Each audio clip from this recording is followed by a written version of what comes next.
ಇವತ್ತು ಈ ಮಂಗಳವಾರಕ್ಕೆ 58 ವಾರವಾಗಿದೆ. 58 ವಾರ ಇದೇ ಥರನೇ ತುಂಬಿ ತುಳುಕ್ತಾ ಇದೆ ಇಲ್ಲಿ.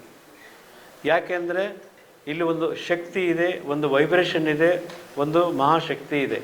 ಕಾರಣ ಏನು ಅಂದರೆ ಸಾಕ್ಷಾತ್ ಆಂಜನೇಯ ಸ್ವಾಮಿ ಸಾನ್ನಿಧ್ಯದಲ್ಲಿ ಪ್ರತಿ ವಾರ ನಡೆಯುತ್ತೆ.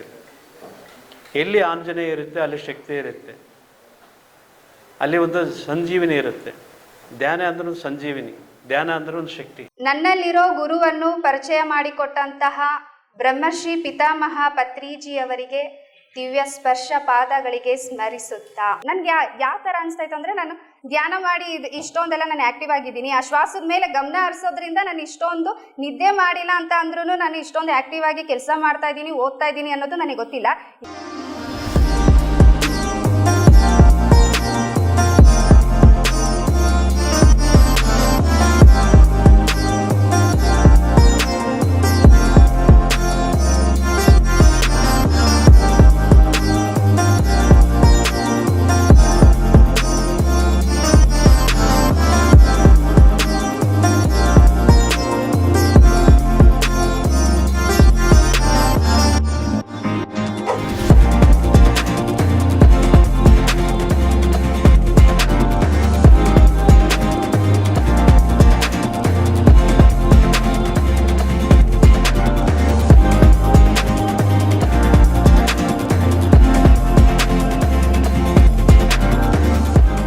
ಎಲ್ಲರೂ ಮಾತಾಡಿದ ಸಾರ ಕೂಡ ಇಷ್ಟೇ ಅಂತ ನನಗನ್ಸುತ್ತೆ.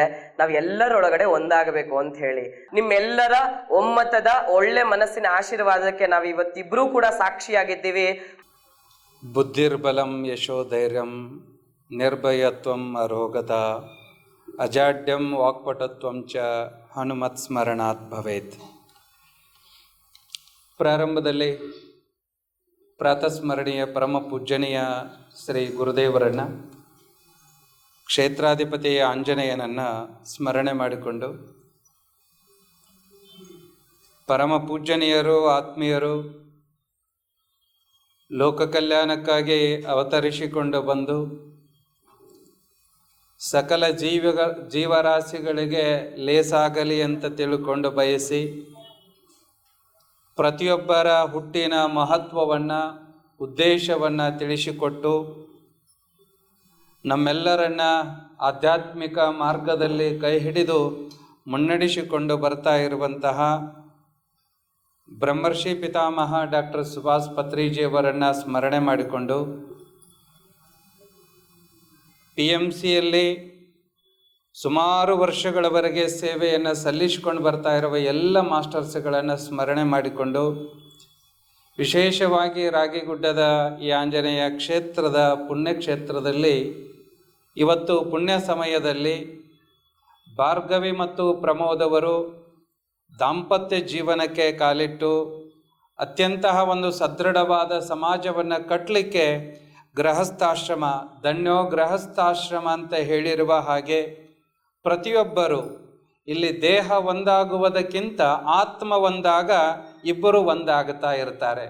ಹಾಗಾಗಿ ಅಂತಹ ಒಂದಾದ ಅಂದವಾದ ಬದುಕಿಗೆ ಮುನ್ನುಡಿಯನ್ನು ಹಾಡಿರತಕ್ಕಂತಹ ಭಾರ್ಗವಿ ಮತ್ತು ಪ್ರಮೋದವರಿಗೆ ವಿವಾಹದ ಶುಭಾಶಯಗಳನ್ನು ಕೋರ್ತಾ, ಹಾಗೆ ಈ ಒಂದು ಕಾರ್ಯಕ್ರಮದಲ್ಲಿ ಭಾಗವಹಿಸಿರತಕ್ಕಂತಹ ಸೀನಿಯರ್ ಮಾಸ್ಟರ್ ಆಗಿರುವ ಸುಬ್ರಹ್ಮಣ್ಯ ಸರ್ ಇರ್ಬೋದು, ಹಾಗೆ ವಿರೂಪಾಕ್ಷಪ್ಪನವರು ಇರ್ಬೋದು, ಹಾಗೆ ರಾಮು ಸರ್ ಅವರಿರ್ಬೋದು, ಅವರಿವರೆನ್ನದೆ ಬಹಳಷ್ಟು ಜನ ಆತ್ಮೀಯರು ಚಿರಪರಿಚಿತರು ತಾವೆಲ್ಲ ಆಗಮಿಸಿದಿರಿ. ತಮ್ಮೆಲ್ಲರಿಗೂ ಕೂಡ ಅನಂತ ಅನಂತ ವಂದನೆಗಳನ್ನು ಈ ಸಮಯದಲ್ಲಿ ಸಲ್ಲಿಸ್ತಾ ಒಂದೆರಡು ಮಾತುಗಳನ್ನು ನಾನು ಈ ಸಮಯದಲ್ಲಿ ಹಂಚಿಕೊಳ್ಳುತ್ತೇನೆ. ಆಂಜನೇಯನ ಕ್ಷೇತ್ರದಲ್ಲಿ ನಾವೆಲ್ಲ ಕುಳಿತುಕೊಂಡಿದ್ದೇವೆ. ನಾವೆಲ್ಲರೂ ಕೂಡ ಆಂಜನೇಯನ ಸ್ವರೂಪಿಗಳು. ಯಾವ ರೂಪದಲ್ಲಿ ಅಂತಂದರೆ, ಆಂಜನೇಯನನ್ನು ನಾವು ಪವನಪುತ್ರ ಅಂತ ಕರಿತೇವೆ. ಪವನಪುತ್ರ ಅಂತಂದರೆ ಗಾಳಿಯ ಪುತ್ರ ಅಂತ, ಗಾಳಿಯಿಂದಲೇ ಹುಟ್ಟಿರುವಂಥದ್ದು. ಸೊ ನಾವು ಕೂಡ ಈ ಭೂಮಿಗೆ ಬಂದಿರೋದು ಗಾಳಿಯಿಂದಲೇ. ಉಸಿರಿನೊಂದಿಗೆ ಈ ಬದುಕಿಗೆ ಅಥವಾ ಈ ಪ್ರಪಂಚಕ್ಕೆ ನಮ್ಮ ಆಗಮನ ಆಗುತ್ತದೆ. ಯಾವಾಗ ಉಸಿರು ನಿಲ್ತದೋ ಆವಾಗ ಈ ಪ್ರಪಂಚದ ಪ್ರಯಾಣವನ್ನು ನಾವೆಲ್ಲರೂ ಬೆಳೆಸ್ತಾ ಇರ್ತೇವೆ. ಹಾಗಾದರೆ ಉಸಿರು ಬಂದಾಗಿನಿಂದ ಹಿಡಿದು ಉಸಿರು ನಿಲ್ಲುವವರೆಗೆ ನಾವು ಮಾಡಬೇಕಾದದ್ದು ಏನು? ಇದು ಬಹಳ ದೊಡ್ಡ ಪ್ರಶ್ನೆ ಎಲ್ಲರಿಗೂ. ಉಸಿರಾಟದ ಸದುಪಯೋಗವನ್ನು ಪಡೆದುಕೊಳ್ಳಬೇಕು ಅಂತಂದರೆ, ನಮ್ಮ ಮಾನವ ಜನ್ಮವನ್ನು ಸಾರ್ಥಕ ಮಾಡಿಕೊಳ್ಳಬೇಕು ಅಂತ ನಾವು ಬಯಸಿದರೆ ನಾವು ಏನು ಮಾಡಿದರೆ ಸಾರ್ಥಕ ಆಗುತ್ತದೆ? ಮನೆ ಮೇಲೆ ಮನೆ ಕಟ್ಟಿದರೆ ಸಾರ್ಥಕ ಆಗುತ್ತದೋ? ಒಂದು ಹೊಲ ಇದ್ದದ್ದು ಒಂದು 10 ಎಕರೆ 100 ಎಕರೆ 1000 ಎಕರೆ ಜಮೀನು ತಗೊಂಡ್ರೆ ಸಾರ್ಥಕ ಆಗುತ್ತದೋ? ಏನು 1 ತೊಲೆ ಬಂಗಾರ ಇದ್ದದ್ದು ಒಂದು 10 kg ಬಂಗಾರ 1 ಟನ್ ಬಂಗಾರ ತಗೊಂಡು ಅದನ್ನು ಕೂಡಿಟ್ರೆ ಮಾನವ ಜನ್ಮ ಸಾರ್ಥಕ ಆಗುತ್ತೋ? ಏನು ಮಾಡಿದರೆ ಸಾರ್ಥಕ ಆಗುತ್ತೆ? ನಾವೆಲ್ಲರೂ ಕೂಡ ಯಾವುದಕ್ಕೋಸ್ಕರವಾಗಿ ಬದುಕ್ತಾ ಇದ್ದೇವೆ? ಬಹುಶಃ ನಮಗೆ ತಿಳಿದೋ ತಿಳಿಯದೆಯೋ ನಮ್ಮ ಜೀವನದ ಸಮಯವನ್ನು ಅತ್ಯಂತ ಅಮೂಲ್ಯವಾಗಿರುವಂಥದ್ದು ಮತ್ತು ಎಂದೂ ತಿರುಗಿ ನಮ್ಮ ಹತ್ತಿರ ಬರೋದಿಲ್ಲ, ಮರಳಿ ಯೌವನವನ್ನು ಪಡೀಲಿಕ್ಕಾಗೋದಿಲ್ಲ. ಆದರೆ ಅತಿ ಅಮೂಲ್ಯವಾಗಿರುವಂತಹ ಜೀವನದ ಸಮಯವನ್ನು, ಜೀವನದ ಉಸಿರನ್ನು ನಾವು ಯಾವುದಕ್ಕೋಸ್ಕರವಾಗಿ ಇಡ್ತಾ ಇದ್ದೇವೆ? ಎಲ್ಲರೂ ಎಚ್ಚೆತ್ತುಕೊಳ್ಬೇಕಾಗಿರುವಂತಹ ಸಮಯ. ಬಹುಶಃ ಪತ್ರಿಜಿಯವರು, ಮಹಾತ್ಮರು, ಯೋಗಿಗಳು, ಸಂತರು ನಮ್ಮನ್ನು ಎಲ್ಲರನ್ನ ಎಚ್ಚರಿಸಿದರು. ಯಾವುದಕ್ಕೋಸ್ಕರವಾಗಿ ಹುಟ್ಟಿ ಬಂದಿದ್ದೀರಿ? ಅದ್ವೈತ ವೇದಾಂತ ಸಾರ್ವಭೌಮ ಚಕ್ರವರ್ತಿ ಎನಿಸಿರ್ತಕ್ಕಂಥವರು ಆದಿಗುರು ಶಂಕರಾಚಾರ್ಯರು ಒಂದು ಮಾತು ಹೇಳ್ತಾರೆ ಭಜಗೋವಿಂದಮ್ಮನಲ್ಲಿ. ಏನು ಅಂತಂದರೆ, ಮನುಷ್ಯನ ಜೀವನ ಹೇಗೆಲ್ಲ ಕಳೀತಾ ಇದ್ದೇವಲ್ಲ, ಏನೋ ಬಾಲಸ್ತಾವತ್ ಕ್ರೀಡಾಸಕ್ತಃ, ತರುಣಸ್ತಾವತ್ ತರುಣೀರಕ್ತಃ, ವೃದ್ಧಸ್ತಾವತ್ ಚಿಂತಾಮಗ್ನಃ. ಅಂದರೆ ಬಾಲ್ಯದಲ್ಲಿ ಆಟಪಾಠಗಳಲ್ಲಿ, ಯೌವನದಲ್ಲಿ ವಿಷಯಾದಿಗಳಲ್ಲಿ, ವೃದ್ಧಾವಸ್ಥೆಯಲ್ಲಿ ಚಿಂತೆಯಲ್ಲಿ ನಮ್ಮನ್ನು ನಾವು ಜೀವನವನ್ನು ಕಳೆದು ಬಿಡ್ತೇವೆ. ಹಾಗಾದರೆ ಆನಂದ ಸ್ವರೂಪನಾಗಿ ಇರಬೇಕು ಅಂದರೆ ಬ್ರಹ್ಮ ತತ್ವ ಚಿಂತನೆಯಲ್ಲಿ ಒಂದಿಷ್ಟು ಸಮಯವನ್ನು ನೀನು ಕಳೆದೇನೋ? ನಾವು ಎಲ್ಲರ ಜೊತೆಗೆ ಬದುಕಲಿಕ್ಕೆ ಇಷ್ಟಪಡ್ತಾ ಇದ್ದೇವೆ. ಒಬ್ಬನೇ ಒಬ್ಬ ಮನುಷ್ಯನಾಗಿ ಬದುಕಲಿಕ್ಕೆ ಇಷ್ಟಪಡೋದಿಲ್ಲ, ಏಕಾಂಗಿಯಾಗಿ ಬದುಕಲಿಕ್ಕೆ ಇಷ್ಟಪಡೋದಿಲ್ಲ. ಯಾರಾದರೂ ನಮ್ಮ ಜೊತೆಗಿದ್ರು ಇರಬೇಕು ಅಂತ ಬಯಸ್ತೇವೆ. ಹಾಗಾದರೆ ನಿನ್ನ ಜೊತೆಗೆ ನೀ ಯಾವಾಗಿರ್ತೀಯ? ನಿನಗೆ ನಿಜವಾದಂಥ ಆನಂದ ಸಿಗೋದು ಯಾವಾಗ ಅಂತಂದರೆ, ನಿನ್ನ ಜೊತೆಗೆ ನೀನು ಇದ್ದಾಗ. ನನ್ನ ಜೊತೆಗೆ ನಾನು ಯಾವಾಗಿರ್ತೇನೆ? ಊಟ ಮಾಡುವಾಗಾದರೂ ಇರ್ತೇವೇನ್ರಿ? ಇವತ್ತು ಊಟ ಮಾಡಬೇಕಾದ್ರೂ ಕೈಯಾಗ ಫೋನ್ ಹಿಡ್ಕೊಳ್ತೇವೆ, ಟಿ ವಿ ನೋಡ್ಕೊಳ್ತೇವೆ, ಮತ್ತೊಬ್ಬರ ಜೊತೆಗೆ ಹರಟೆ ಹೊಡ್ಕೊತ ಮಾತಾಡ್ಕೊತ ಊಟ ಮಾಡ್ತೇವೆ. ನಮ್ಮ ಜೊತೆಗೆ ನಾವಾಗಿ ಊಟ ಮಾಡೋದು ಇಲ್ಲ. ಇವತ್ತು ನಾವು ಎಲ್ಲರ ಜೊತೆಗೆ ಮಾತಾಡ್ತೇವೆ, ಎಲ್ಲರ ಯೋಗಕ್ಷೇಮವನ್ನು ವಿಚಾರ ಮಾಡ್ತೇವೆ. ಹೇಗಿದ್ದೀರಿ, ಚೆನ್ನಾಗಿದ್ದೀರೇನು ಅಂತ ಕೇಳ್ತೇವೆ. ಒಂದು ಸಾರಿ ನಮ್ಮ ಒಳಗಡೆಗೆ, ನಮ್ಮ ಬದುಕಿನ ಬಗ್ಗೆ, ನಮ್ಮ ಆತ್ಮದ ಜೊತೆಗೆ, ನಮ್ಮ ಮನಸ್ಸಿನ ಜೊತೆಗೆ ನಾನು ಹೇಗಿದ್ದೇನೆ, ಹೇ ಮನಸ್ಸೇ, ಹೌ ಆರ್ ಯು? ನನ್ನ ಮನಸ್ಸಿದೆಯಲ್ಲ, ನನ್ನ ಮನಸ್ಸಿಗೆ ಒಂದು ಸಲ ಆದರೂ ಹೇಳಿದ್ವೇನೋ, ಹೇಗಿದ್ದೀಪ, ನಿನ್ನ ಯೋಗಕ್ಷೇಮದ ಬಗ್ಗೆ ನಾನು ಏನು ಮಾಡಬೇಕು, ನನ್ನ ಕರ್ತವ್ಯವೇನು ಅನ್ನೋದ್ರ ಬಗ್ಗೆ ನಾವು ವಿಚಾರ ಮಾಡಲಿಲ್ಲಲ್ಲ. ಧ್ಯಾನ ಅಂತಂದರೆ ನಮ್ಮ ಜೊತೆಗೆ ನಾವು ಇರೋದು.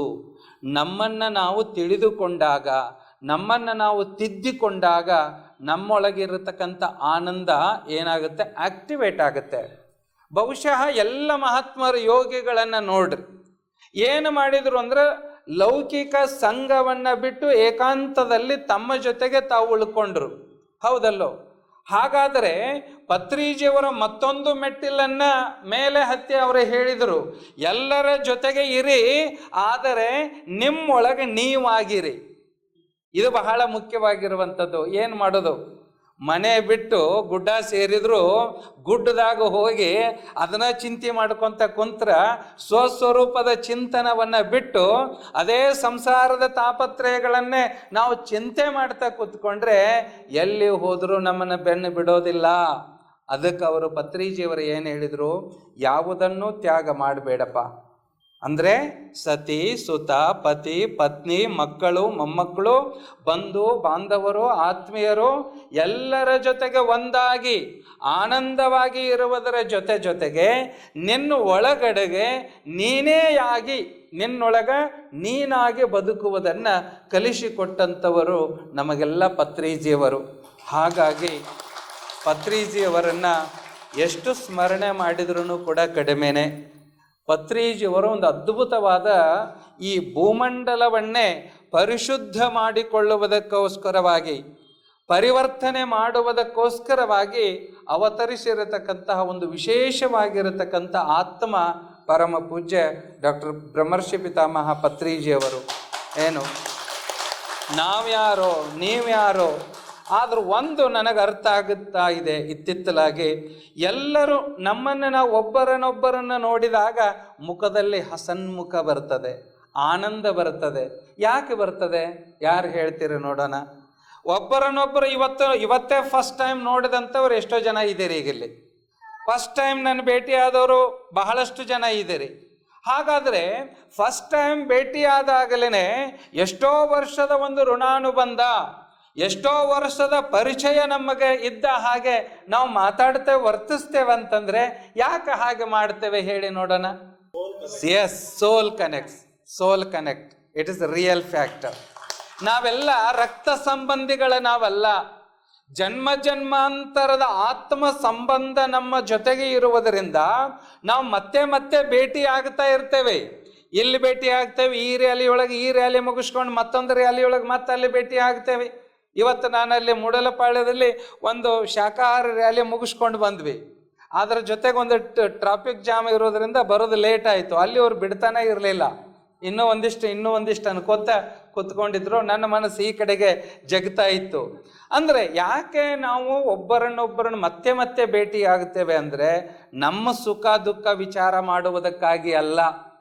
ನಮಗೆ ನೀವು ಕೊಡ್ರಿ, ನಿಮಗೆ ನಾವು ಕೊಡ್ರಿ ಅಲ್ಲ, ಸ್ವಾರ್ಥಕ್ಕಾಗಿ ಅಲ್ಲ, ಲೋಕ ಕಲ್ಯಾಣಕ್ಕೋಸ್ಕರವಾಗಿ ನಮ್ಮಿಂದ ಬಹಳ ದೊಡ್ಡ ಕಾರ್ಯ ಆಗಬೇಕಾಗಿದೆ. ಬರೀ ನಮ್ಮ ಸುಖ ಸಂತೋಷ ಹಂಚಿಕೊಂಡ್ರೆ ಸಾಲೋದಿಲ್ಲ. ಈ ಲೋಕದಲ್ಲಿ ಇರುವಂತಹ ಎಲ್ಲ ಜೀವರಾಶಿಗಳ ಒಂದು ಸುಖ ಸಂತೋಷದ ಬಗ್ಗೆ, ಯಾವ ಪ್ರಾಣಿಗಳು ಇವತ್ತು ದುಃಖದಲ್ಲಿದ್ದಾವೆ, ಇವತ್ತು ಎಷ್ಟೊಂದು ಜೀವಗಳ ಹತ್ಯೆ ಆಗ್ತಾ ಇದೆ, ಪ್ರಾಣಿಗಳ ಬಲಿಯನ್ನು ಕೊಡ್ತಾ ಇದ್ದಾರೆ. ಆದರೆ ನಮ್ಮ ಮಕ್ಕಳನ್ನು ನಾವು ಯಾರಾದರೂ ಬಲಿ ಕೊಡ್ತೇವೇನು? ಯಾಕೆ ಅಂತಂದರೆ ನಮ್ಮ ಮಕ್ಕಳ ಜೊತೆಗೆ ಒಂದು ಅವಿನಾಭಾವ ಸಂಬಂಧ ಇರ್ತದೆ, ಸೋಲ್ ಕನೆಕ್ಟ್ ಇರ್ತದೆ. ಅದಕ್ಕೆ ಅದು ನಂಬುದು ಅಂತ ಕರಿತೇವೆ. ನಂಬದು ಅಲ್ಲದ್ದು ಅದು ನಮಗೆ ಸಂಬಂಧ ಇಲ್ಲ ಅನ್ನುವ ಭಾವ ಯಾವಾಗ ಬರ್ತದೋ ಆವಾಗ ಜೀವ ಹಿಂಸೆಗೆ ಮುಂದಾಗ್ತಾನೆ ಮನುಷ್ಯ. ಬಂಧುಗಳೇ, ನಾವು ಯಾವಾಗಲೂ ಕೂಡ ಬಾಡಿ, ಮೈಂಡ್, ಸೋಲ್ ಅಂತ ಏನು ಹೇಳ್ತೇವೆ, ಇವು ಮೂರು ಕೂಡ ಚಾರ್ಜ್ ಆಗಿರಬೇಕು, ಚಾರ್ಜ್ ಮಾಡಿಕೊಳ್ಬೇಕು.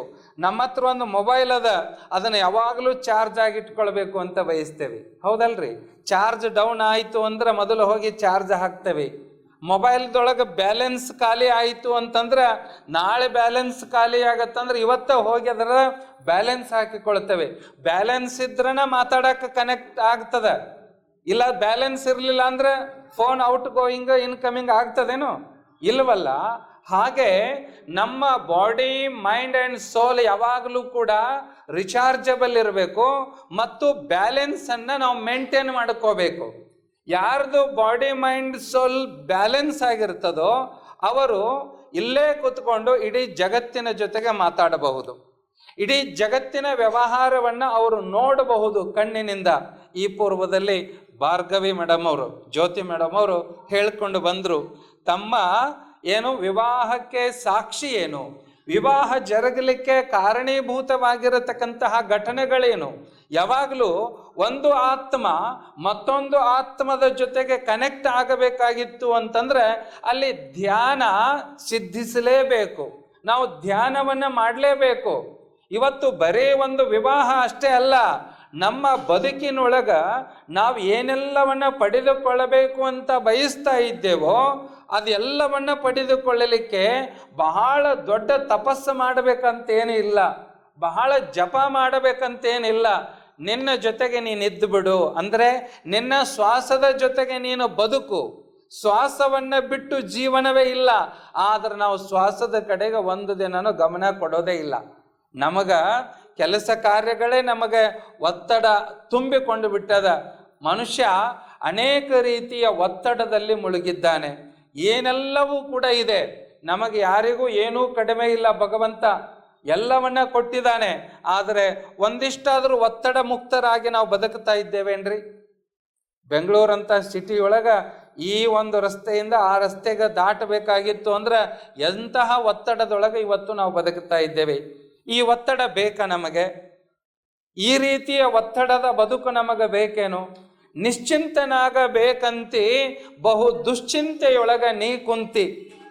ಇವತ್ತು ನಾವೆಲ್ಲರೂ ಕೂಡ ನಿಶ್ಚಿಂತವಾಗಿರಬೇಕು ಅಂತ ಅನಿಸ್ತದೆ ಕರೆ, ಆದರೆ ಮನಸ್ಸಿನೊಳಗೆ ದುಶ್ಚಿಂತೆಗಳು ತುಂಬಿಕೊಂಡ್ರೆ ಸ್ವಾರ್ಥ ಎಲ್ಲಿರ್ತದೋ, ದ್ವೇಷ ಎಲ್ಲಿರ್ತದೋ, ರಾಗ ಎಲ್ಲಿ ಇರ್ತದೋ ಅಲ್ಲಿ ಮನುಷ್ಯನಿಗೆ ನಿಜವಾದ ಶಾಂತಿ ಪ್ರಾಪ್ತಿಯಾಗೋದಿಲ್ಲ. ಇದೆಲ್ಲವುಗಳನ್ನು ಕಳೆದುಕೊಳ್ಬೇಕಷ್ಟೇ. ತಲೆ ಖಾಲಿಯಾಗಿರ್ಬೇಕಂತ ಹೇಳ್ತಾರೆ. ತಲೆ ಖಾಲಿಯಾಗೋದಷ್ಟು ಸೂಕ್ಷ್ಮ ಅಲ್ಲ. ಯಾಕೆ ಸೂಕ್ಷ್ಮ ಅಲ್ಲ ಅಂದ್ರೆ, ಯಾವಾಗ ನಮಗೆ ತಿಳುವಳಿಕೆ ಬಂತಲ್ಲ ಬಾಲ್ಯದಲ್ಲಿ, ಅವಾಗಿನಿಂದ ತಲೆಯೊಳಗೆ ತುಂಬ್ಕೊಂತ ಬಂದುಬಿಟ್ಟೇವಿ. ಇನ್ನು ತುಂಬಿದ್ದನ್ನು ಏನು ಮಾಡಬೇಕಾಗಿದೆ? ಈಗ ನಾವು ಖಾಲಿ ಮಾಡ್ಕೊಂತ ಹೋದಾಗ ಖಾಲಿ ಐತಿ. ಏನೈತಿ ಜೀವನದಾಗ ಅಂತಂದ್ರೆ ನೀವೆಲ್ಲ ಅಂತೀರಿ, ಏನೂ ಇಲ್ರಿ ಜೀವನದಾಗ, ಎಲ್ಲ ಖಾಲಿ ಐತಿ, ಎಲ್ಲವನ್ನ ಇಲ್ಲೇ ಬಿಟ್ಟು ಹೋಗ್ತೇವೆ ಅಂತ ಹೇಳ್ತೇವೆ. ಆದರೆ ಒಂದು, ಎಲ್ಲವನ್ನು ಇಲ್ಲೇ ಬಿಟ್ಟು ಹೋಗ್ತೇವೆ ಅನ್ನುವುದಕ್ಕಿಂತ ಕರ್ಮವನ್ನು ನಾವು ತೆಗೆದುಕೊಂಡು ಹೋಗ್ತೇವೆ. ನಾವು ಮಾಡಿರತಕ್ಕಂತಹ ಕರ್ಮ ಅದು ಯಾವುದೇ ಇರಬಹುದು, ಒಳ್ಳೆಯ ಕರ್ಮನೇ ಇರಬಹುದು, ಕೆಟ್ಟ ಕರ್ಮನೇ ಇರಬಹುದು. ಆ ಕರ್ಮದ ಫಲವನ್ನು ಮಾತ್ರ ನಾವು ಯಾವತ್ತೂ ಬಿಟ್ಟು ಅಥವಾ ಮತ್ತೊಬ್ಬರಿಗೆ ಟ್ರಾನ್ಸ್ಫರ್ ಮಾಡಿ ಹೋಗಲಿಕ್ಕೆ ಸಾಧ್ಯವಿಲ್ಲ. ಅದಕ್ಕೆ ಕಬೀರದಾಸರು ಹೇಳ್ತಾರೆ ಏನಂತ, ಮಾಡುವುದನ್ನೆಲ್ಲ ಮಾಡಿದ ಮೇಲೆ ಈಗೇತಕ್ಕೆ ಪರಿತಾಪ, ಮಾಡುವುದನ್ನೆಲ್ಲ ಮಾಡಿದ ಮೇಲೆ ಈಗೇತಕ್ಕೆ ಪರಿತಾಪ, ಬೇವಿನ ಮರವನ್ನು ಬೆಳೆಸಿದ ನಿನಗೆ ಮಾವು ದೊರಕುವುದೇ ಕಬೀರ, ಮಾವು ದೊರಕುವುದೇ. ಏನು ಮಾಡುವುದನ್ನೆಲ್ಲ ಮಾಡಿದ ಮೇಲೆ, ಕೆಟ್ಟ ಕರ್ಮಗಳನ್ನೆಲ್ಲ ಮಾಡಿದ ಮೇಲೆ ಆ ಕೆಟ್ಟ ಕರ್ಮದ ಫಲ ದುಃಖವನ್ನು ನಾವು ಅನುಭವಿಸಬೇಕಾಗುತ್ತೆ. ಪತ್ರಿಜಿಯವರೇ ಹೇಳಿದ್ದಾರೆ, ಸಣ್ಣ ಸಣ್ಣ ತಪ್ಪುಗಳಿಂದ, ಸಣ್ಣ ಸಣ್ಣ ಪಾಪಗಳಿಂದ ಸಣ್ಣ ಸಣ್ಣ ರೋಗಗಳು, ದೊಡ್ಡ ದೊಡ್ಡ ತಪ್ಪುಗಳಿಂದ ದೊಡ್ಡ ದೊಡ್ಡ ಪಾಪಗಳು, ದೊಡ್ಡ ದೊಡ್ಡ ಪಾಪಗಳಿಂದ ದೊಡ್ಡ ದೊಡ್ಡ ರೋಗಗಳನ್ನು ಇವತ್ತು ನಾವು ಎದುರಿಸ್ತಾ ಇದ್ದೇವೆ. ಬಹಳಷ್ಟು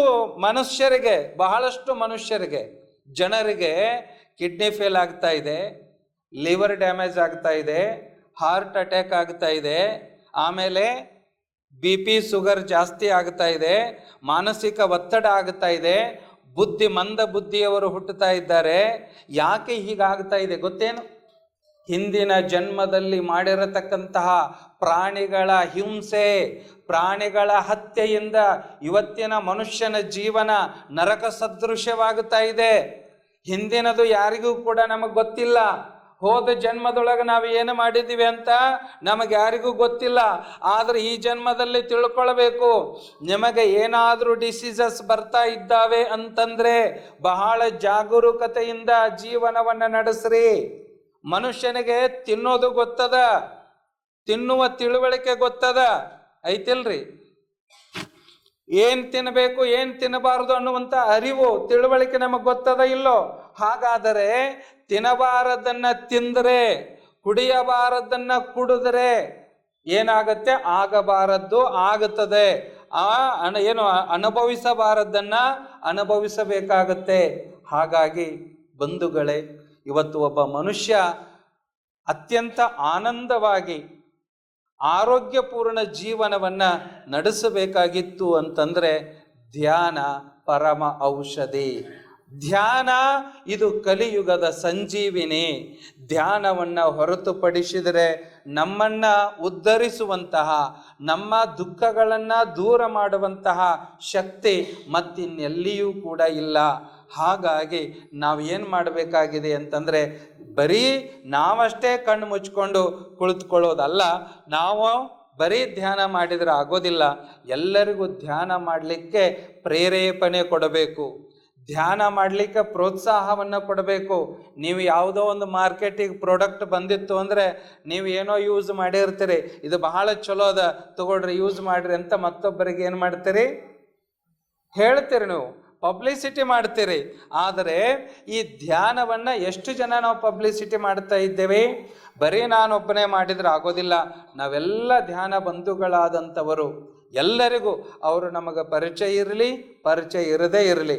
ಎಲ್ಲಿ ಬೇಕಾದಲ್ಲಿ ಭೇಟಿಯಾಗಲಿ, ಅವರು ಬಸ್ ಸ್ಟ್ಯಾಂಡ್ನೊಳಗೆ ಭೇಟಿಯಾಗಲಿ, ಬಸ್ನೊಳಗೆ ಭೇಟಿಯಾಗಲಿ, ಟ್ರೈನ್ದೊಳಗೆ ಭೇಟಿಯಾಗಲಿ, ನಡೆದಾಡುವ ರಸ್ತೆಯೊಳಗೆ ಭೇಟಿಯಾಗಲಿ, ಎಲ್ಲಿಯೇ ಭೇಟಿಯಾದರೂ ಅವರಿಗೆ ಮಾತಾಡಿಸಿ, ಅವ್ರ ಪರಿಚಯ ಇಲ್ಲ ಅಂದರೂ ಕೂಡ ಮಾತಾಡಿಸಿ ಏನು ಹೇಳಬೇಕು ಅಂದರೆ, ದಯವಿಟ್ಟು ನಿಮ್ಮನ್ನು ನೋಡಿ ನಮಗೆ ಬಹಳ ಸಂತೋಷ ಆಗ್ಯದ, ನಿಮ್ಮ ಭೇಟಿಯನ್ನು ನನಗೂ ಸಂತೋಷ ಆಗ್ಯದ, ನಂದೊಂದು ಕಳಕಳಿ, ನೀವು ಸಂತೋಷವಾಗಿರಬೇಕು ಅಂತ ನನಗೆ ಆಶೆ ಆಗ್ಯದ. ನೀವು ಧ್ಯಾನವನ್ನು ಮಾಡಿ, ಪಿರಮಿಡ್ ಹಾಕ್ಕೊಂಡು ಧ್ಯಾನ ಮಾಡಿ, ಅಥವಾ ಏನು ಬೆಂಗಳೂರಿನವರಾಗಿದ್ದರೆ ಪಿರಮಿಡ್ ವ್ಯಾಲಿ ಇದೆ ಅಲ್ಲಿ ಧ್ಯಾನ ಮಾಡಿ, ಅಥವಾ ಎಲ್ಲೆಲ್ಲಿ ಪಿರಮಿಡ್ ಸೆಂಟರ್ ಇದ್ದಾವೆ ಆ ಸೆಂಟರಿನ ಒಂದು ಅಡ್ರೆಸ್ಸನ್ನು ಕೊಟ್ಟು ಅವರಿಗೆ ಅಲ್ಲಿ ಧ್ಯಾನ ಮಾಡಲಿಕ್ಕೆ ನಾವು ತಿಳುವಳಿಕೆಯನ್ನು, ಮಾರ್ಗದರ್ಶನವನ್ನು ಮಾಡಿದ್ದೀವಿ ಅಂತಂದ್ರೆ ಅವರು ಒಂದಿಲ್ಲ ಒಂದು ದಿನ ಧ್ಯಾನಕ್ಕೆ ಬಂದೇ ಬರ್ತಾರೆ. ಈ ಧ್ಯಾನ ಯಜ್ಞದಲ್ಲಿ ಅವರು ಭಾಗಿಗಳಾಗೇ ಆಗ್ತಾರೆ. ಹಾಗಾಗಿ ಬರೀ ನಾವಷ್ಟೇ ಅಲ್ಲ, ಇಡೀ ವಿಶ್ವ ಧ್ಯಾನಮಯ ಆಗಬೇಕು, ಪಿರಮಿಡ್ಮಯ ಆಗಬೇಕು, ಶಾಕಾಹಾರಿ ಆಗಬೇಕು ಅಂತ ತಿಳ್ಕೊಂಡು ಪತ್ರಿಜಿಯವರು ಯಾವ ಕನಸನ್ನು ಕಟ್ಟಿಕೊಂಡಿದ್ದಾರೋ ಅದು ಕೇವಲ ಅವರ ಕನಸು ಅಷ್ಟೇ ಅಲ್ಲ, ಅದು ನಮ್ಮೆಲ್ಲರ ಕನಸು ಅಂತ ನಾವು ಭಾವಿಸ್ಕೊಳ್ಬೇಕಾಗಿದೆ. ಪತ್ರಿಜಿಯವರ ಕಾರ್ಯ ಅಂತಂದರೆ ಅದು ನಮ್ಮ ಕಾರ್ಯ, ಪತ್ರಿಜಿಯವರ ಗುರಿ ಅಂತಂದರೆ ಅದು ನಮ್ಮ ಗುರಿ, ಪತ್ರಿಜಿಯವರ ಆತ್ಮ ಅಂದರೆ ಅದು ನಮ್ಮ ಆತ್ಮ ಅಂತ ತಿಳ್ಕೊಂಡು. ಯಾಕೆ ಅಂತಂದರೆ ಪತ್ರಿಜಿಯವರು ಯಾವತ್ತೂ ಭೇದವನ್ನು ಮಾಡಲಿಲ್ಲ. ಸ್ತ್ರೀ ಪುರುಷರು, ಸಣ್ಣವರು ದೊಡ್ಡವರು, ಶ್ರೀಮಂತರು ಬಡವರು, ಇವರು ಒಳ್ಳೆಯವರು ಇವರು ಕೆಟ್ಟವರು, ಎಲ್ಲರನ್ನ ಜೊತೆಗಿಟ್ಟುಕೊಂಡು ಮುನ್ನಡೆಸಿರುವಂತಹ ಶ್ರೇಯಸ್ಸು ಬಹುಶಃ ಈ ಜಗತ್ತಿನಲ್ಲಿ ಯಾರಿಗಾದರೂ ಸಿಗ್ತಾ ಇದ್ರೆ ಅದು ಯಾರಿಗೆ? ಪತ್ರಿಜಿಯವರಿಗೆ ಮಾತ್ರ ಸಿಗುತ್ತದೆ. ಇನ್ನು ಕೆಲವು ಕಡೆಗೆ ನೀನು ಕೆಟ್ಟವನಿದೆಯಾ ನಡಿ ಆ ಕಡೆಗೆ ಅಂತ ಅವರನ್ನು ದೂರ ಸರಿಸ್ತಾರೆ. ಆದರೆ ಕೆಟ್ಟವರನ್ನು ಮೊದಲು ತಮ್ಮ ಸಮೀಪಕ್ಕೆ ಕರ್ಕೊಂಡು ಅವರನ್ನು ಮಾರ್ಗದರ್ಶನ ಮಾಡಿ ಒಬ್ಬ ಮಹಾನ್ ಯೋಗಿಗಳನ್ನಾಗಿ ಮಾಡಿದಂಥವರು. ಹಾಗಾಗಿ ಎಲ್ಲ ಆತ್ಮಬಂಧುಗಳೇ, we are not a ordinary souls. ನಾವು ಯಾರೂ ಕೂಡ ಸಾಮಾನ್ಯವಾಗಿರುವಂತಹ ಆತ್ಮಗಳಲ್ಲ, ವಿಶೇಷ ಆತ್ಮಗಳಿದ್ದೇವೆ. ನಾವು ಬಂದಿರತಕ್ಕಂತಹ ಕಾರ್ಯ, ನಮ್ಮ ಜೀವನದ ಉದ್ದೇಶ ಯಾವುದು ಅಂತಂದ್ರೆ ಲೋಕ ಕಲ್ಯಾಣಕ್ಕಾಗಿ ಇರಲಿ. ಮನೆಯಲ್ಲಿ ಇದ್ದುಕೊಂಡು ಮಾರು ಗೆಲ್ಲು, ನಮ್ಮಲ್ಲಿ ಮನೆಯಲ್ಲಿ ಇದ್ದುಕೊಂಡೇ ಏನು ಗೆಲ್ಲು? ಜಗತ್ತನ್ನು ಗೆಲ್ಲುವಂತಹ ಒಂದು ಶಕ್ತಿಯನ್ನು, ಒಂದು ಗುರಿಯನ್ನು, ಒಂದು ಕಾರ್ಯವನ್ನು ಪತ್ರಿಜಿಯವರು ನಮಗೆಲ್ಲ ತಿಳಿಸಿಕೊಟ್ಟಿದ್ದಾರೆ. ಆ ದಿಶೆಯಲ್ಲಿ ನಾವೆಲ್ಲರೂ ಕೂಡ ಮುನ್ನಡೆಯೋಣ. ಬರೀ 1 ದಿನ 2 ದಿನ ಸಾಲದು, 1 ತಿಂಗಳ ಸಾಲದು. ಈಗಾಗಲೇ ಹೇಳಿದಾಗ 58ನೆಯ ವಾರ ಇವತ್ತು ನಡೀತಾ ಇದೆ. ಆ ಸೂರ್ಯ ಚಂದ್ರರು ಇರುವವರೆಗೂ ಈ ಕಾರ್ಯ ಮುನ್ನಡೀತಾನೇ ಇರ್ತದೆ. ವಾರಕ್ಕೆ ಪ್ರತಿ ವಾರ ಮಂಗಳವಾರ ಅಂತಂದರೆ ಅದು ಅದ್ಭುತ. ಪವನ ಪುತ್ರರು ನಾವೆಲ್ಲರೂ ಆಗಬೇಕು, ಪವನ ಪುತ್ರರು ನಾವೆಲ್ಲರೂ ಆಗಬೇಕು ಅಂದರೆ ನಮ್ಮ ಶ್ವಾಸದ ಜೊತೆಗೆ ನಾವು ಸದಾಕಾಲ ಇರಬೇಕು. ಶ್ವಾಸದೊಂದಿಗೆ ಉತ್ತಮ ಸಂಬಂಧವನ್ನು ನಾವು ಇಟ್ಕೊಳ್ಬೇಕು. ನೋಡಿ, ಈಗ ನಿಮ್ಮ ಜೊತೆಗೆ ಯಾರೋ ಒಂದು ಆತ್ಮೀಯ ಫ್ರೆಂಡ್ಸ್ ಇದ್ದಾರೆ, ಅವ್ರ ಜೊತೆಗೆ ಒಳ್ಳೆಯ ಸಂಬಂಧ ಇತ್ತು ಅಂತಂದರೆ ಆಲ್ವೇಸ್ ಹ್ಯಾಪಿಯಾಗಿರ್ತೇವೆ ನಾವು. ಇವ್ರಿಗೆ ಅವರು ಭೇಟಿಯಾದಾಗ, ಅವರಿಗೆ ನಾವು ಭೇಟಿಯಾದಾಗ ಪರಸ್ಪರ ಕೈ ಕುಲುಕ್ತೇವೆ, ಅಪ್ಕೊಳ್ತೇವೆ, 1-2 ಹಿತನುಡಿಗಳನ್ನು ಹಂಚಿಕೊಳ್ತೇವೆ. ಯಾವಾಗಿದು? ಸಂಬಂಧ ಚಲೋ ಇದ್ದಾಗ. ಸಂಬಂಧ ಚಲೋ ಇಲ್ಲ ಅಂತಂದರೆ, ಇಬ್ಬರು ಫ್ರೆಂಡ್ಸ್ ಇದ್ದವ್ರು ಎನಿಮಿ ಆಗಿಬಿಟ್ಟಿವೆ ಅಂತಂದರೆ, ಮಿತ್ರರಿದ್ದವ್ರು ಶತ್ರುಗಳಾದ್ವಿ ಅಂತಂದರೆ, ಎದರ ಬದರ ಬಂದರೂ ಸಹಿತ ಮಾತಾಡಿಸುವ ಹಾಗಿಲ್ಲ. ಪ್ರೇಮ ಇತ್ತು ಅಂದ್ರೆ ಭಾವ ಅರಳುತ್ತದೆ, ಕ್ರೋಧ ಇತ್ತು ಅಂದರೆ ಅಲ್ಲಿ ಭಾವ ಅರಳೋದಿಲ್ಲ, ಏನಾಗುತ್ತದೆ? ಕೊರಗುತ್ತದೆ. ಕ್ರೋಧಾವಿಷ್ಟವಾಗಿರುವಂತಹ ದೇಹ ಯಾವತ್ತೂ ಆರೋಗ್ಯಪೂರ್ಣ ಅಲ್ಲ.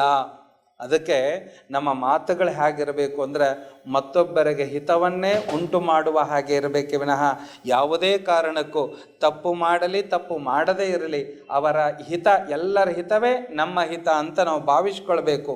ಯಾಕಂದ್ರೆ ಒಂದು ಕೆಟ್ಟ ಮಾತು ಮಾತಾಡಿದ್ರೆ ಬಹಳ ಸಿಟ್ಟಿಗೆ ಎದ್ವಿ ಅಂದ್ರೆ ಸುಡೋದ ರಕ್ತ ನಮ್ಮದು ಏನು ಅವ್ರದ್ದು? ನಮ್ಮ ಮನೆ ಅನ್ನ ಉಂಡು ಮತ್ತೊಬ್ಬರ ಮೇಲೆ ಸಿಟ್ಟು ಮಾಡಿಕೊಂಡು ನಮ್ಮ ರಕ್ತವನ್ನೇ ನಾವು ಸುಟ್ಕೊಳ್ತಾ ಇದ್ದೇವೆ.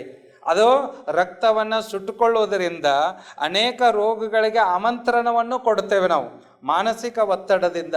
ಹಾಗಾಗಿ ನಮ್ಮ ಪ್ರತಿಯೊಂದು ಮಾತು, ಕೃತಿ, ನಡೆ, ನುಡಿ ಚೆನ್ನಾಗಿರಬೇಕು ಅಂತ ಬಯಸಬೇಕು ನಾವೆಲ್ಲರೂ ಕೂಡ. ಆಡುವ ನುಡಿಯಂತಿರಬೇಕು, ಶಾಂತಿ ನೆಲೆಸಬೇಕು. ಆಡುವ ನುಡಿಯಂತಿರಬೇಕು, ಶಾಂತಿ ನೆಲೆಸಬೇಕು. ಇತರರ ಶಾಂತಿಗೆ ಶ್ರಮಿಸುತ್ತ ನಾವೇ ಶಾಂತಿಯ ಪಡೆಯುವೆವು ಕಬೀರ, ಶಾಂತಿಯ ಪಡೆಯುವೆವು. ಇತರರ ಶಾಂತಿಗೆ ಶ್ರಮಿಸುತ್ತ ನಾವೇ ಶಾಂತಿಯ ಪಡೆಯುವೆವು. ಯಾರು ಸರ್ವೇ ಜನ ಸುಖಿನೋ ಭವಂತು, ಅಕ್ಕಪಕ್ಕದವರಿಗೆ ಒಳ್ಳೆಯದಾಗಲಿ ಅಂತ ಬಯಸ್ತಾರೋ ಅವರಿಗೆ ಮೊದಲು ಏನು ಸಿಗ್ತದ್ರಿ? ಶಾಂತಿ ಸಿಗ್ತದೆ. ಹಾಗಾಗಿ ಕೆಟ್ಟವರು ಯಾರು ಜಗತ್ತಿನಲ್ಲಿ? ಬಹಳ ಜನ ಅಂತೀರಿ, ಬಹಳ ಜನ ಕೆಟ್ಟಿದಾರ್ರಿ, ಜಗತ್ತು ಬಹಳ ಕೆಟ್ಟದ್ರಿ, ಜಗತ್ತಿನೊಳಗ ಯಾರೂ ಚಲೋ ಇಲ್ರಿ ಅಂತ ಬಹಳಷ್ಟು ಜನ ಹೇಳ್ತಾರೆ. ನಾನೀಗ ನಿಮ್ಮನ್ನು ಕೇಳ್ತೇನೆ, ಜಗತ್ತು ಚಲೋ ಐತೋ ಏನೋ ಜಗತ್ತು ಕೆಟ್ಟೈತ್ರಿ? ಏನೋ ಕೆಡುಕರನು ನಾ ಹುಡುಕುತ್ತ ಹೊರಟೆ, ಕೆಡುಕರಾರು ಸಿಗಲಿಲ್ಲ.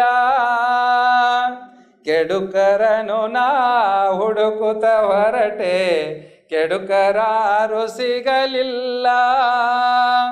ನನ್ನಯ ಮನವನು ನಾನೇ ನೋಡೆ, ನನಗಿಂತ ಕೆಡುಕರಿಲ್ಲ ಕಬೀರ, ನನಗಿಂತ ಕೆಡುಕರಿಲ್ಲ.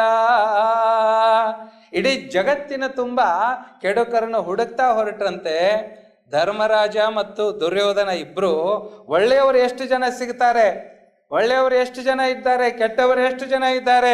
ಕೃಷ್ಣ ಪರಮಾತ್ಮ ಹೇಳಿದ, ಹುಡುಕೊಂಡು ಬರ್ರಿ. ಎಲ್ಲ ಸುತ್ತಾಕೊಂಡು ಬಂದ್ರು. ಬಂದು ಹೇಳ್ತಾರೆ, ಮೊದಲು ದುರ್ಯೋಧನ ಹೇಳ್ತಾನೆ, ಏನ್ ಪರಮಾತ್ಮ ಕೃಷ್ಣ, ಜಗತ್ತು ಬಹಳ ಕೆಟ್ಟದು, ಜಗತ್ತಿನಾಗ ಯಾರೂ ಒಳ್ಳೆಯವರೇ ಇಲ್ಲಪ್ಪ, ಜಗತ್ತು ಬಹಳ ಕೆಟ್ಟದ ಅಂತ ದುರ್ಯೋಧನ ಹೇಳಿದ. ಆದರೆ ಧರ್ಮರಾಜ ಹೇಳ್ತಾನೆ, ಜಗತ್ತಿನೊಳಗೆ ಯಾರೂ ಕೆಟ್ಟವರಿಲ್ಲಪ್ಪ, ಎಲ್ಲರೂ ಒಳ್ಳೆಯವರಿದ್ದಾರೆ ಅಂತ ಹೇಳಿದರು. ಅಂದರೆ ಇಬ್ಬರು ನೋಡಿದ ಸಮಾಜ ಒಂದೇ, ನೋಡಿದ ದೃಶ್ಯ ಒಂದೇ. ಯಾಕೆ ಒಂದು ದೃಶ್ಯ ಒಬ್ಬರಿಗೆ ಒಳ್ಳೆಯದು ಕಾಣ್ತದೆ, ಒಬ್ಬರಿಗೆ ಕೆಟ್ಟದ್ದು ಕಾಣ್ತದಂದ್ರೆ, ಒಳ್ಳೆಯದು ಕೆಟ್ಟದ್ದು ಹೊರಗಿಲ್ಲೋ, ನಿನ್ನ ಒಳಗದ. ಏನೋ ಒಳ್ಳೆಯದು ಕೆಟ್ಟದ್ದು ಹೊರಗಡೆಗೆ ಇಲ್ಲ, ಅದು ನಮ್ಮ ಒಳಗಡೆಗೆ ಇದೆ. ಹಾಗಾದರೆ ನಮ್ಮ ಒಳಗಡೆಗೆ ಒಳ್ಳೆಯದಿತ್ತು ಅಂದ್ರೆ ಒಳ್ಳೆಯದು ಕಾಣ್ತದೆ, ನಮ್ಮ ಒಳಗಡೆಗೆ ಕೆಟ್ಟದ್ದಿತ್ತು ಅಂದ್ರೆ ಏನು ಕಾಣ್ತದೆ? ಕೆಟ್ಟದ್ದು ಕಾಣ್ತದೆ. ಅದಕ್ಕೆ ಹೇಳಿದರು, ಯದ್ ಭಾವಂ ತದ್ ಭವತಿ. ಯಾವ ರೀತಿಯಾಗಿ ನಮ್ಮ ಮನದಂತೆ ಮಹಾದೇವ, ಮನಸ್ಸಿನಂತೆ ಮಹಾದೇವ, ನಮ್ಮ ಭಾವ ಹೇಗಿದೆಯೋ ಹಾಗೆ ಈ ಜಗತ್ತು ನಮಗೆ ತೋರುತ್ತದೆ. ಒಬ್ಬ ವ್ಯಕ್ತಿ ನಮಗೆ ಒಳ್ಳೆಯವನು ಕೆಟ್ಟವನಾಗಿ ಕಾಣೋದು ನಮ್ಮ ಒಳಗಿನ ಗುಣಾವಗುಣಗಳಿಂದೇ ಹೊರತು ಜಗತ್ತಿನಿಂದ ಅಲ್ಲ. ಇವತ್ತು ಏನಾಗ್ಯಾವಂದ್ರೆ ಮನಸ್ಸುಗಳು, ಭಾವನೆಗಳು ಅಲ್ಲೋಲ ಕಲ್ಲೋಲವಾಗುತ್ತಾ ಇದ್ದಾವೆ. ಮಾತಾಡಬೇಕಾದ ವಿಷಯ ಬಹಳ ಇದ್ದರೂ ಸಹಿತ ಎಷ್ಟು ಬೇಕೋ ಅಷ್ಟನ್ನೇ ವಿಷಯಗಳನ್ನು ನಾನು ತಿಳಿಸಬೇಕಾಗತ್ತೆ. ಲಾಸ್ಟ್ ಒಂದು ಮಾತು ಎಲ್ಲರಿಗೂ ಬೇಕಾಗಿರುವಂಥದ್ದು, ಇವತ್ತು ದಂಪತಿಗಳು ನಮ್ಮ ಎಡಭಾಗದಲ್ಲಿ ಕುಳಿತಿದ್ದಾರೆ. ನೂತನವಾಗಿ ಗೃಹಸ್ಥಾಶ್ರಮಕ್ಕೆ ಪಾದಾರ್ಪಣೆಯನ್ನು ಮಾಡ್ತಾ ಇದ್ದಾರೆ. ನಿಜವಾಗ್ಲೂ ಇಲ್ಲಿ ದೇಹ ಸಂಬಂಧಕ್ಕಿಂತಲೂ ಆತ್ಮ ಸಂಬಂಧ ಬಹಳ ಮುಖ್ಯ ಅಂತ ಹೇಳ್ತಾ ಇವತ್ತು ನಾನು ನನ್ನ ಮಾತನ್ನು ಆರಂಭ ಮಾಡಿದ್ದೇನೆ. ಯಾಕೆ ಈ ಮಾತನ್ನು ಆರಂಭ ಮಾಡಿದ್ದೇನೆ ಅಂತಂದರೆ, ಇವತ್ತು ಮನುಷ್ಯ ಬರೇ ದೈಹಿಕವಾಗಿ ವಿಚಾರ ಮಾಡ್ತಾನೆ. ಇದನ್ನು ತಗೊಳ್ಬೇಕು, ಇದನ್ನು ಉಟ್ಕೊಂಡ್ರೆ ಚೆನ್ನಾಗಿ ಕಾಣ್ತದೋ, ಇದನ್ನು ಹಾಕ್ಕೊಂಡ್ರೆ ಚೆನ್ನಾಗಿ ಕಾಣ್ತದೋ, ಏನು ಇದನ್ನು ಹಾಕ್ಕೊಳ್ಳಿಲ್ಲ ಅಂದ್ರೆ ಚೆನ್ನಾಗಿ ಕಾಣ್ತದೋ. ಮೈ ಮೇಲಿನ ಬಟ್ಟೆ ಬರೆ ಆಭರಣಗಳಿಗಿಂತಲೂ ಮಿಗಿಲಾಗಿ ನಮ್ಮೊಳಗೊಂದು ಸಂತೋಷ ಅನ್ನುವಂಥ ಧನ ಇದೆ. ಆ ಧನವನ್ನು ನಾವು ಪಡೆದುಕೊಳ್ಳಬೇಕು.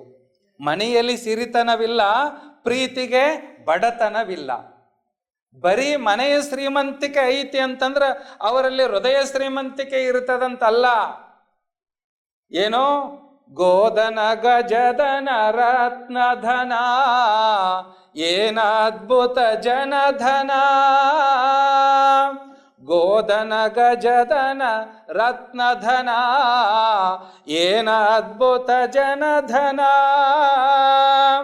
ಸಂತೋಷಧನವು ದೊರೆತಾಗ ಎಲ್ಲವೂ ಧೂಳಿ ಸಮಾನ ಕಬೀರ, ಎಲ್ಲವೂ ಧೂಳಿ ಸಮಾನ. ಗೋಧನ, ಗಜಧನ, ರತ್ನಧನ ಅಂದರೆ ಗೋವುಗಳನ್ನು, ಆನೆ ಅಂಬಾರಿಗಳನ್ನು, ಮುತ್ತು ರತ್ನ ವೈಡೂರ್ಯಗಳನ್ನು, ಇವೆಲ್ಲವುಗಳು, ಅದರ ಜೊತೆಗೆ ಜನರು ಅನ್ನುವಂತಹ ಬೆಂಬಲ, ಜನರ ಧನ ಅದು ಒಂದು ದೊಡ್ಡ ಸಂಪತ್ತು. ಇದೆಲ್ಲವೂ ಕೂಡ ಒಂದು ದಿನ ನಮ್ಮನ್ನು ಕೈ ಬಿಟ್ಟು ಹೋಗ್ತದೆ. ಆದರೆ ಸಂತೋಷ ಧನ ಅನ್ನತಕ್ಕಂಥದ್ದು ನಮ್ಮೊಳಗೆ ಬಂದಾಗ ಏನು ಅದ್ಭುತ! ಏನೋ ಎಲ್ಲ ಧನವು ಇನ್ನುಳಿದದ್ದು ಧೂಳಿಗೆ ಸಮಾನ ಅಂತ ಹೇಳ್ಕೊಂಡು ಬಂದುಬಿಟ್ರು. ಹಾಗಾಗಿ ಗೃಹಸ್ಥಾಶ್ರಮಕ್ಕೆ ಪಾದಾರ್ಪಣೆ ಮಾಡಿರತಕ್ಕಂತಹ ಆತ್ಮೀಯ ಮಿತ್ರರು, ಪಿರಮಿಡ್ ಮಾಸ್ಟರ್ಸ್ ಪ್ರಮೋದ್ ಮತ್ತು ಭಾರ್ಗವಿಯವರು, ಎಲ್ಲರ ಒಂದು ಆಶೀರ್ವಾದದ ಒಂದು ಶ್ರೀರಕ್ಷೆ ಅವರ ಮೇಲೆ ಇರಲಿ. ಅವರು ಅತ್ಯಂತಹ ಒಂದು ಸುಂದರವಾದ ಆನಂದಮಯ ಬದುಕು ನಿರ್ಮಾಣವಾಗಲಿ ಅವರಿಂದ ಒಳ್ಳೆಯ ಸಂತತಿ, ಒಳ್ಳೆಯ ಸಂತಾನ ಮುಂದೆ ಬರುವಂತಹ ಆ ಸಂತಾನವೂ ಕೂಡ ಜಗತ್ ಕಲ್ಯಾಣಕ್ಕಾಗಿ ಮೀಸಲಾಗಿರಿಸಲಿ ಅಂತ ಈ ಸಮಯದಲ್ಲಿ ಅವರಿಗೆ ಶುಭವನ್ನು ಕೋರ್ತಾ, ನೋಡಿ ಬೇರೆ ಬೇರೆ ಊದುವವರು, ಬಾರಿಸುವವರು, ಅದು ಇದು DJ ಹಚ್ಚಿ ಕುಣಿದಾಡಿ ಮದುವೆ ಮಾಡಿಕೊಳ್ಳೋದು, ಹಾಗೆ ಎಲ್ಲರ ಮಧ್ಯದಲ್ಲಿ ಎಲ್ಲ ಪಿರಮಿಡ್ ಮಾಸ್ಟರ್ಸ್ಗಳಂದರೆ ಎಲ್ಲ ಯೋಗಿಗಳಂತ ಹೇಳಿದ್ವಲ್ಲ, ಪತ್ರಿಜಿಯವರೇ ಹೇಳಿದ್ದಾರೆ, ಎಲ್ಲ ಯೋಗಿಗಳ ಮಧ್ಯದಲ್ಲಿ ಒಂದು ಹಾರವನ್ನು ಬದಲಾವಣೆ ಮಾಡಿಕೊಂಡು ಸಂಕ್ಷಿಪ್ತವಾಗಿ ಸರಳವಾಗಿ ಅಷ್ಟೇ ಸಾರ್ಥಕವಾಗಿರತಕ್ಕಂತಹ ಒಂದು ಬದುಕನ್ನು ಕಾರ್ಯಕ್ರಮವನ್ನು ಇಲ್ಲಿ ಹಮ್ಮಿಕೊಂಡಿದ್ದಾರೆ.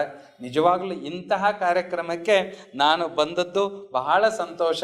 ಬಹುಶಃ ಎಷ್ಟೋ ಮದುವೆಗಳಿಗೆ ಆಮಂತ್ರಣ ಕೊಟ್ಟರು ಹೋಗ್ಲಿಕ್ಕೆ ಆಗೋದಿಲ್ಲ. ಆದರೆ ಎಲ್ಲೋ ಒಂದು ಕಡೆಗೆ ನಮ್ಮ ಪ್ರಮೋದ್ ಅವರು, ಆ ಭಾರ್ಗವಿಯವರಿಗೆ ಆ ಭಗವಂತನ ಅನುಗ್ರಹ ಇರಬೇಕಾಗಿತ್ತು. ಆ ಒಂದು ಸೋಲ್ ಟು ಸೋಲ್ ಕನೆಕ್ಟ್ ಆಗಿರುವುದರಿಂದ ನಾನು ಸರಿಯಾದ ಸಮಯಕ್ಕೆ ನಾನು ಬಂದೆ. ಪ್ರಾರಂಭದಲ್ಲಿ ಅವರು ಹಂಚಿಕೊಳ್ತಾ ಇದ್ದರು ಅನುಭವಗಳನ್ನು. ಆ ಅನುಭವಗಳು ಎಷ್ಟು ಸಾರವತ್ತಾಗಿತ್ತು. 2-3 ಮಾತುಗಳನ್ನು ಒಂದಿಷ್ಟು ಸಮಯ ನಾನು ಕೇಳಿದೆ. ನೋಡಿ, ಎಲ್ಲ ಗೊತ್ತಾಗತ್ತೆ. ಇದು ಯಾವುದರಿಂದ? ಧ್ಯಾನದಿಂದ. ನಾವೆಲ್ಲ ಧ್ಯಾನ ಬಂಧುಗಳು. ಹಾಗಾಗಿ ಅವರ ಒಂದು ಫ್ಯೂಚರ್ ಲೈಫ್ ಏನಾಗಿರಲಿ, ಆ ಭವಿಷ್ಯತ್ತಿನ ಜೀವನ ಅತ್ಯಂತ ಆನಂದಮಯವಾಗಿ ಆರೋಗ್ಯವಾಗಿರಲಿ, ಲೋಕ ಕಲ್ಯಾಣಕ್ಕಾಗಿ ಮೀಸಲಾಗಿರಲಿ. ಇವತ್ತಿನ ದಾಂಪತ್ಯದ ಜೀವನ ಬಹಳ ಅಲ್ಲೋಲ ಆಗ್ತಾ ಇದ್ದಾವೆ. ಎಲ್ಲ ಆಸ್ತಿ ನೋಡಿಕೊಡ್ತಾ ಇದ್ದೀರಿ, ಆ ಅಧಿಕಾರ ನೋಡಿಕೊಡ್ತಾ ಇದ್ದೀರಿ, ಆ ಸಂಪತ್ತು ನೋಡಿಕೊಡ್ತಾ ಇದ್ದೀರಿ, ಹೊಲ ಏನೇನೋ ನೋಡಿ, ಜಾತಕ ಇದೆಲ್ಲವನ್ನು ನೋಡಿಕೊಡ್ತೀರಿ. ಆದರೆ ಬಹಳ ದಿನ ಆ ಸಂಬಂಧಗಳು ಉಳಿಯೋದೇ ಇಲ್ಲ. ಕೆಲವೇ ದಿನಗಳಲ್ಲಿ ಏನೆಲ್ಲ ಆಗಿಬಿಡ್ತವೆ. ಆದರೆ ಇದು ಮಾತ್ರ ಆತ್ಮ ಸಂಬಂಧ ಆಗಿರುವುದರಿಂದ ಇದು ಶಾಶ್ವತವಾಗಿ ಇರ್ತದೆ.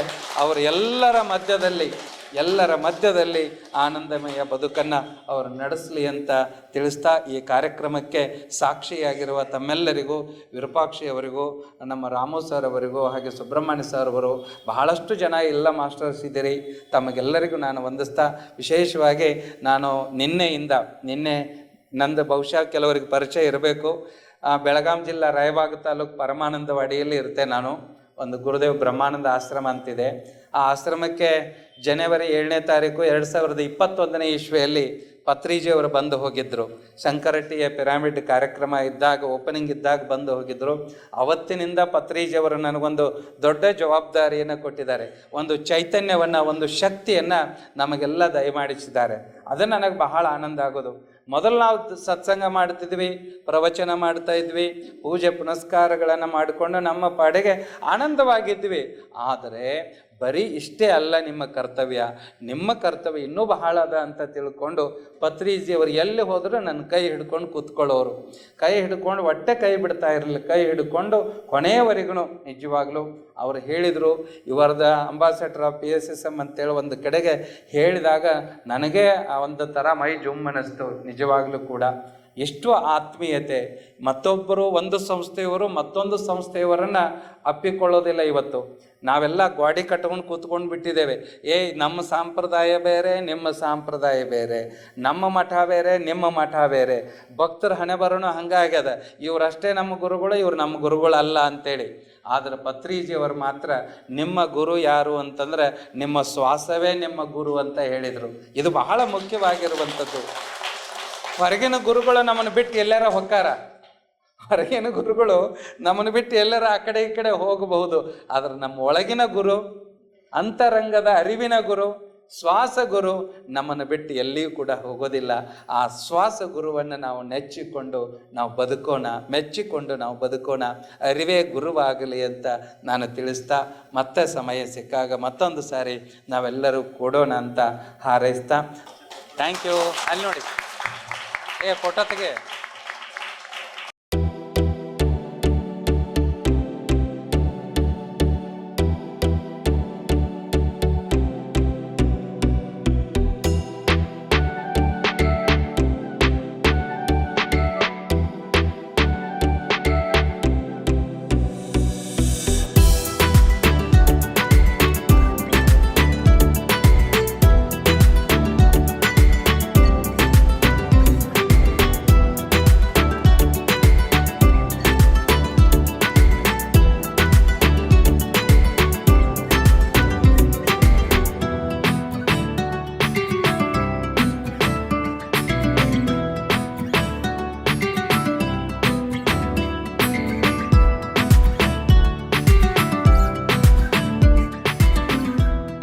PMC ಕನ್ನಡ ಚಾನೆಲ್ ಅನ್ನು ಲೈಕ್ ಮಾಡಿ, ಶೇರ್ ಮಾಡಿ, ಸಬ್ಸ್ಕ್ರೈಬ್ ಮಾಡಿ ಮತ್ತು ಮಾಡಿಸಿ. ಎಲ್ಲರಿಗೂ ಧನ್ಯವಾದಗಳು.